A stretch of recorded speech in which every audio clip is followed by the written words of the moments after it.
Diqqat, tezkor xabar. O'zgidromet agentligi hafta davomida O'zbekiston fuqarolarini qanday ob-havo kutilayotganligini ma'lum qildi.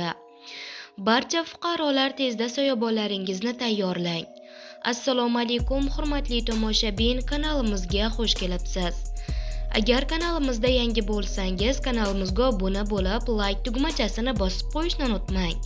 Shunda siz O'zbekistonda va jahonda sodir bo'layotgan eng so'nggi va dolzarb xabarlarni o'tkazib yubormaysiz.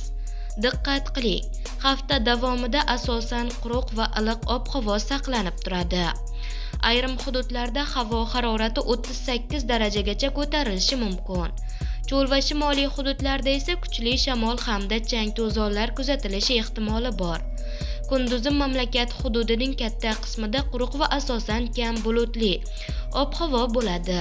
Faqat Farg'ona vodiysining ayrim joylarida, shuningdek respublikaning tog'oldi va tog'li hududlarida momaqaldiroq va kuchli yog'ingarchilik kuzatilishi mumkin.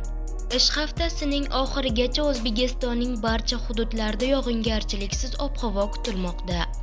Havo harorati kundan kun ko'tarilib boradi. 15 mayga kelib harorat 32-35 darajagacha isiydi. Cho'l hududlarda harorat yanada yuqori 36-38 darajagacha ko'tariladi, deyiladi xabarda.